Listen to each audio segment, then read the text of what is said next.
भिवंडी तालुका काल्हेर ग्राम पंचायत के अंतर्गत आरोग्य उप केंद्र के नई इमारत का उद्घाटन, दुर्गेश पार्क में आरओ फिल्टर प्लांट का उद्घाटन व रेती बंद रोड पर वृक्षारोपण व विभिन्न विकास कामों का उद्घाटन माजी केंद्रीय मंत्री पंचायत राज्य श्री कपिल जी पाटिल के शुभ हाथों से रिबन काट कर बड़े हर्षोल्लास के साथ किया गया।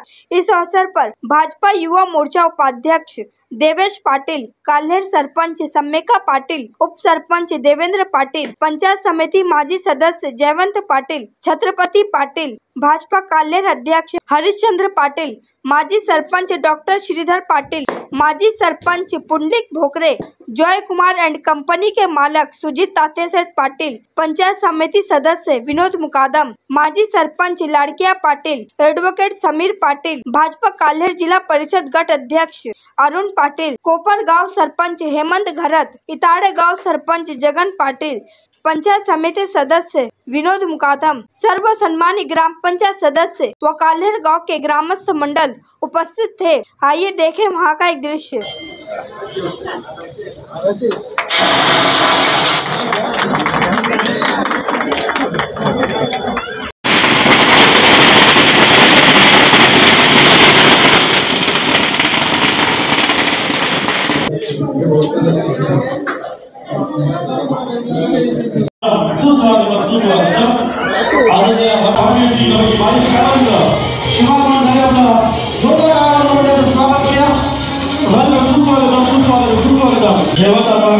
माजी सदस्य बांधकाम जिल्हा परिषद शाळे भाजपा युवा मोर्चा सन्माननीय सरपंच समिती प्रदान केले जात आहे। तसेच देवेंद्र पाटील से माझा वडील विनोद मुकादम आजच्या प्रसंगी संपन्न करण्यात आलेला आहे। खऱ्या अर्थाने नवीन वर्षाला सुरुवात झालेली आहे आणि या नवीन वर्षामध्ये भगवान श्री कृष्णाची मूर्ती साहेबांना भेट दिली जात आहे। श्रीमती निर्मला गोपीनाथ पाटील माजी सरपंच काल्हेर, आपला गोपीनाथ पाटील माजी सरपंच काल्हेर यांचं स्वागत सर्वांचं काल्हेरच्या वतीने हार्दिक स्वागत। धन्यवाद। केंद्रीय मंत्री माननीय नामदार श्री कपिल, माजी केंद्रीय मंत्री माननीय नामदार श्री कपिलजी मोरेश्वर पाटील साहेब यांच्या विशेष प्रयत्नांनी जिल्हा परिषद ठाणे यांच्या माध्यमातून मंजूर 55,50,000 रुपयांची निधीमधून आरोग्य उपकेंद्राचे इमारतीचे लोकार्पण, ग्रामपंचायत निधीमधून रेतीबंद रोडचे सुशोभीकरण कामाचे लोकार्पण, नांदी फाउंडेशन व ग्रामपंचायत काल्हेर यांच्या माध्यमातून फिल्टर प्लांटचे लोकार्पण अशा विविध कामाचे लोकार्पण आज साहेबांच्या हस्ते करण्यात आले आहे।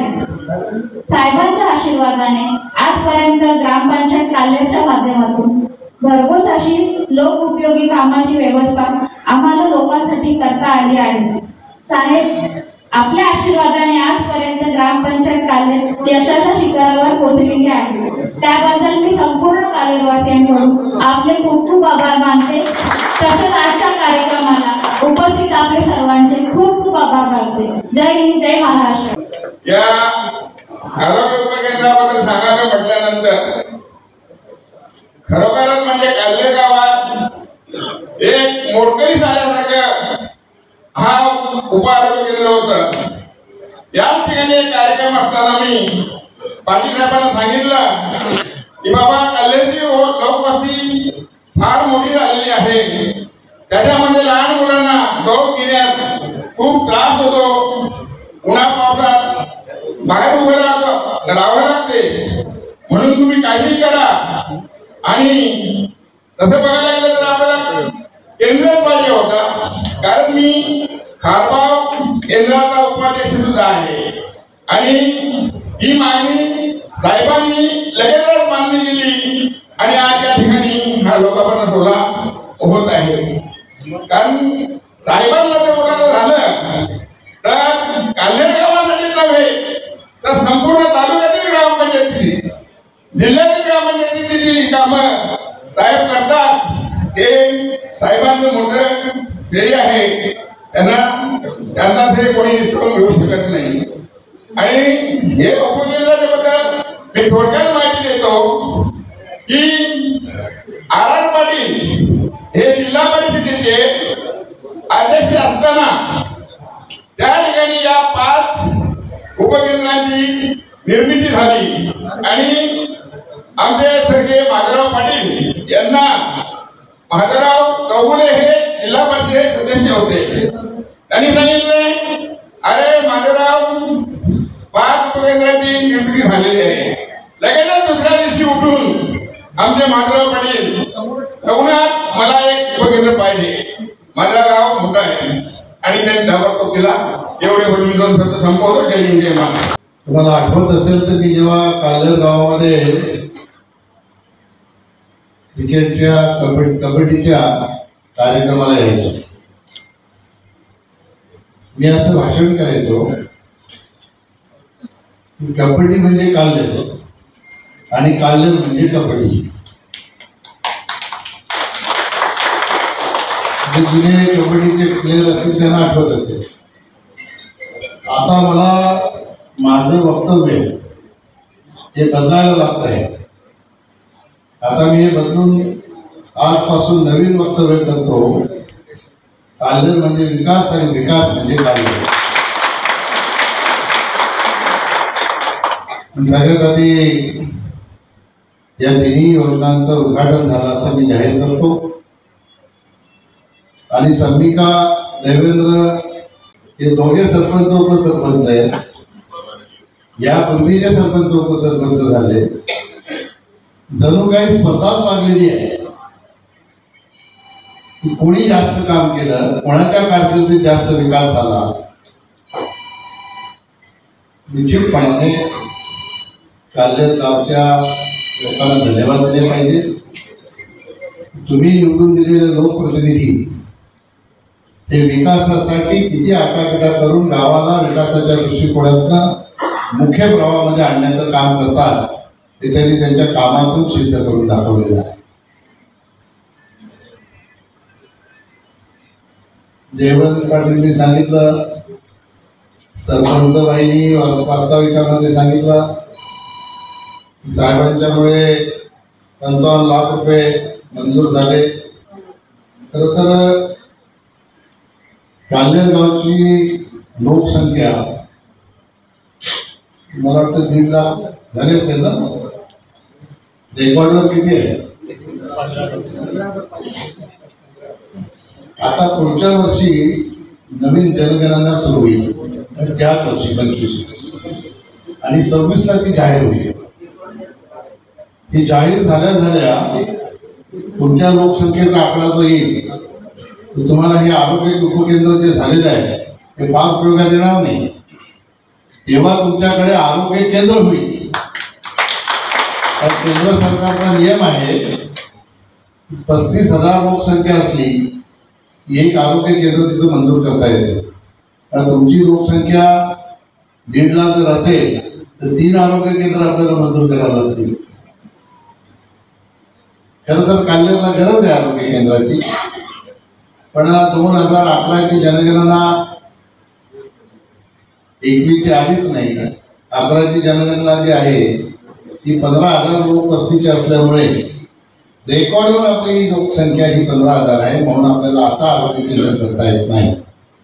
पण 2026च्या नंतर रेकॉर्डवरची आपली लोकसंख्या ही 35,000चा आकडा पार करेल आणि तेव्हा निश्चितपणाने जसं जयवंत सांगतो की मी अजून रिटायर झालो नाही, आता मी पण रिटायर नाही झालो. मी कुठल्या पदावर असो नाही तर नसो, तुमचं आरोग्य केंद्र हे 100% मंजूर करीन. खरं तर आपल्या ठाणे जिल्ह्यामध्ये मुलगा माझा देवेश या ठिकाणी बसले, तो जरी अंजूर गटाचा जिल्हा परिषद सदस्य असेल तर तो ठाणे जिल्ह्यामध्ये आरोग्याच्या सुविधा निर्माण करण्यासाठी खऱ्या अर्थाने केंद्र सरकारकडून आपण जो काही 200-250 कोटीचा निधी आणला त्याच्यामध्ये फार मोठा सिंहाचा वाटा हा देवेचा आहे. अंजूर PSC असेल, जे वाशिम घासनगाव, वाशिम PSC, अनगाव PSC, आपला IGM हॉस्पिटल. खरं राज्य सरकारच्या आरोग्य विभागाच्या सचिवांना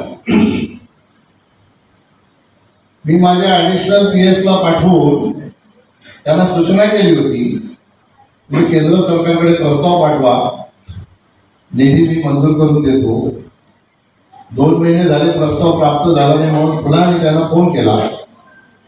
मला स्वतः त्यांनी असं सांगितलं, साहेब अशी कुठली योजनाच नाही, आम्हाला प्रस्ताव पाठवता येत नाही केंद्र सरकारकडे. फार प्रयत्न 5-6 महिन्यापासून, त्याच्या आधी देवेश आणि तो आपला एक कर्मचारी आहे काय प्रदीप, ते दोघे त्याच्यासाठी प्रयत्न करत होते. सचिवांना मी सांगितलं तुम्ही प्रस्ताव पाठवून द्या, अशी काही योजना नाही ना, प्रस्ताव परत येईल, तुम्हाला काय करायचंय, तुम्ही प्रस्ताव पाठवा, त्याला मंजूर करून आणण्याचं काम माझं. त्यांनी कुठं प्रस्ताव पाठवला आणि केंद्र सरकारकडून मला आता एक्झॅक्ट आकडा माहीत नाही, पण 250 ते 300 कोटी रुपये आरोग्याच्या सुविधा निर्माण करण्यासाठी आपण राज्य सरकारला मंजूर करून दिली. आणि त्या सचिवांनाही आश्चर्य वाटलं की हे कसं काय झालं. मी त्यांना सांगितलं त्याच्यासाठी पाहिजे जातीचे, त्याच्याशिवाय ते होत नाही. आता तुम्हाला विशेष धन्यवाद याच्यासाठी देतो की सगळ्या देशभरात आरोग्याच्या सुविधेच्या बाबतीत समस्या निर्माण झालेल्या असताना पर्यावरणालाही साथ मिळेल अशा प्रकारचे आजचे तिन्ही हे तुमचे उपक्रम आहेत. पण सरपंच उपसरपंच यांना विशेष धन्यवाद देतो. आपल्याला ऑक्सिजन मिळावा म्हणून वृक्षारोपणाचा कार्यक्रम आहे, शुद्ध पाणी मिळावं म्हणून RO फिल्टर प्लांटचं उद्घाटन आहे, आणि आरोग्य चांगलं राहा या 2 गोष्टींमुळे राहणारच. आणि तरी काय अडचण आली तर त्याच्यासाठी आज आपण उपकेंद्राचं उद्घाटन केलं. आता याला शुभेच्छा देता येत नाही, काय शुभेच्छा देईल, जास्तीत जास्त तिथं जाशील असं. कमीत कमी वापर या आरोग्य केंद्राचा झालं पाहिजे. अशा सुविधा काल्हेर गावाने जसे वृक्षारोपण केलं, RO फिल्टर लावलंय, अशा आरोग्याशी संबंधित असलेल्या अजून सुविधा निर्माण करण्याचं काम करावं, त्याच्यासाठी तुम्हाला शुभेच्छा देतो. कमीत कमी आरोग्य केंद्राचा वापर झाला म्हणजे आपण आजारी पडणार नाही, माणसाने आजारी पडूच नाही. तरी दुर्दैवाने एखाद्याला काय आजार झाला तर त्या ठिकाणी ती सुविधा निर्माण व्हावी, त्याच्यासाठी जयवंत पाटील हे सतत प्रयत्न करायचे. माझ्याकडे ते आले, आमची लोकसंख्या एवढी आहे, ते मंजूर झालं पाहिजे, हेही केंद्र सरकारचे पैसे.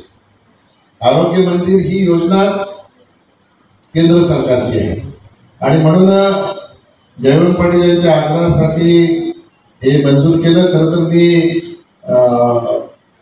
हरियाणाला गेलो होतो, हरियाणाला, आणि मुख्यमंत्री हरियाणाचे मनोहरलाल खट्टर होते, त्यांच्या विधानसभेतच मी होतो.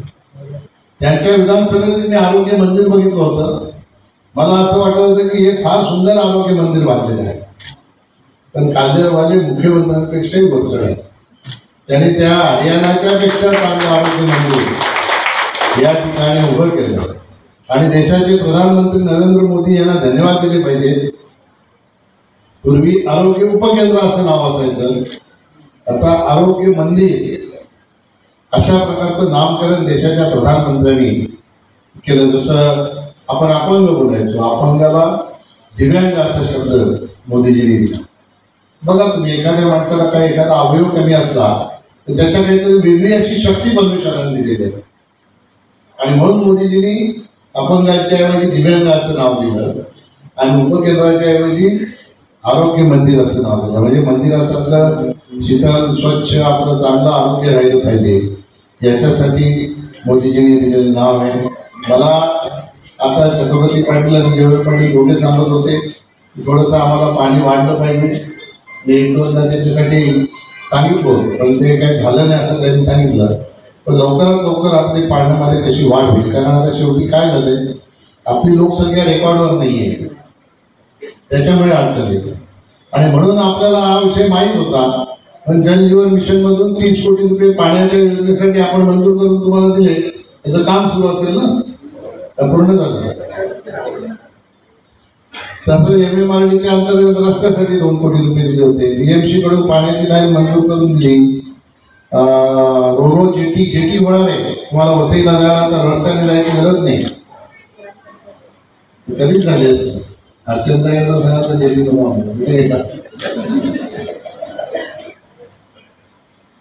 त्याच्यामुळे थोडंसं लांबलं ते. पण मी असं मार्ग काढला होता त्याच्यातनं याला नको तर आमच्या गावावर करू. तर तीही मंजूर झाली आणि ही मंजूर झाली. आता दुसऱ्या फेजमध्ये आमच्याकडे तुम्हाला 22 कोटी आहेत, आम्हाला 5 कोटी आहेत. हे तिथं पण काल्हेर गावाला वडील वाटा आहे. हे काल्हेर गावाला 4ही बाजूने सुविधा निर्माण होतील. येणाऱ्या काळामध्ये काल्हेर गावामध्ये एअरपोर्ट आलं तर आपल्याला आश्चर्य वाटायचं काही कारण नाही. कारण मेट्रो आली, रस्ता आहे, जलवाहतूक आली, बुलेट ट्रेन, राहायला फक्त आता काय हे पण आणलं असतं पण जागाच नाही ठेवली तुम्ही. एअरपोर्ट करणार कुठे? आपल्याला नवी मुंबईला जवळ एअरपोर्ट आलेला आहे आणि पालघर नाही आता नवीन एअरपोर्ट करण्याचा संकल्प मोदीजींनी आणि मुख्यमंत्री देवेंद्रजींनी सोडलेला आहे. मी या ठिकाणी फार लांबचं भाषण न करता काल्हेरच्या माझ्या सगळ्या सहकार्यांना शाश्वत करतो. देवेंद्रजींच्या नेतृत्वाखाली महाराष्ट्रामध्ये सरकार आलेला आहे. उपमुख्यमंत्री आपल्या जिल्ह्याचे आहेत एकनाथ शिंदे साहेब, दुसरे उपमुख्यमंत्री अजितदादा पवार यांच्या तिघांच्या नेतृत्वात आलेल्या महाराष्ट्राच्या सरकारच्या माध्यमातून काल्हेर गावामध्ये विकासाच्या बाबतीत अजून काय उणीवा असतील त्याच्यासाठी भरीव निधी देण्याचा तुम्हाला शाश्वत करतो, शब्द देतो. काल्हेर गावच्या सरपंच सुमिता, उपसरपंच देवेंद्र या दोघांना धन्यवाद देतो. आणि जे बसले सगळ्या देवी सरपंच झालेल्या कोण बाकी राहिले क्षेत्रात आता येणार आहे 2 बाकी आहेत. या पण होतील दोघी जण. 100% महिलांना एक देशाने कायदा केला स्थानिक स्वराज्य संस्थेमध्ये 50% आरक्षण. तुम्ही ते 100% देऊ. बघा येणाऱ्या काळामध्ये निवडणूक जेव्हा येईल तेव्हा 16च्या 16 सगळ्या आपल्या महिला उभ्या करून टाका. आरक्षणाचा प्रश्न नको. तुमच्याकडे उदाहरण आहे ना कोकणचं. आरक्षण नसताना जगदीश सरपंचांची बायको उपसरपंच असं झालं होतं ना, होतं नाही म्हणजे. सगळ्या सरपंचांना झालेल्यांना त्यांचं मी कौतुक करतो. तुम्ही सगळ्यांनी चांगलं काम केलं. होणाऱ्यांनाही शुभेच्छा देतो. यांच्या पावलावर पाऊल ठेवून तुम्ही काल्हेर गावच्या विकासामध्ये अजून भरीव काम कराल अशा प्रकारचा या ठिकाणी विश्वास व्यक्त करतो. आणि खऱ्या अर्थाने चांगले लोकप्रतिनिधी असले की चांगलं काम होते. यापूर्वी असं पुण्यामध्ये हे असाच प्रकार झाला होता. 4-4 महिन्यात सरपंच बदलायचे आणि 4-4 महिन्यात विकासाचं उद्घाटन करायला मला जायचं होतं. मी मागे या ठिकाणी बोललो होतो की मला असं वाटतं माझ्या गावापेक्षा जास्त पाट्या माझ्या नावाच्या तुमच्या गावात लागले. याचा अर्थ असा आहे माझं नाव लागले ते सांगायचं नाही. मला हे सांगायचं आहे की तुम्ही किती विकासाची कामं केले ते ह्यावरून सिद्ध होते. अशा प्रकारचा विकास आपण करत राहा. आता तुमचं सगळ्यांचं कौतुक मी केलं. ते शेवटी आपल्या पाठीमागे एक शक्ती असते जे आपल्याला सरपंच करण्यासाठी आशीर्वाद देत असते, प्रेरित करत असते. इकडे बसले व्यासपीठावर यांना सगळ्यांना धन्यवाद देतो. यांच्या पाठीमागे तुमच्या मागे बसलेत ना, इकडे डाव्या बाजूला उजव्या बसले ते तुम्ही सगळे यांच्या पाठीशी आहात म्हणून हे सगळे म्हणजे या विकासाचं खरं श्रेय आहे ते या गावच्या सगळ्या नागरिकांचं आहे. हे फक्त ट्रस्टी आहे, मालक तुम्ही आहे. अशाच प्रकारे आशीर्वाद तुम्ही यांच्या पाठीशी ठेवा. यांना विकासासाठी झुंपून घ्या आणि विकास करून घ्या आणि गावाच्या विकासामध्ये आपणही योगदान द्या आशीर्वाद रूपाने असा विश्वास या ठिकाणी व्यक्त करतो. परत एकदा आपल्याला सगळ्यांना शुभेच्छा देतो. आज आपण 13 तारखेला 13 दिवसापूर्वी नवीन वर्ष आले. त्या नवीन वर्षाच्याही आपल्याला सगळ्यांना शुभेच्छा देतो की नवीन वर्ष तुमच्या सगळ्यांच्या जीवनात सुख समृद्धी घेऊन येईल असा विश्वास व्यक्त करतो. आणि तुम्हाला सगळ्यांना भावी आयुष्यासाठी शुभेच्छा देऊ.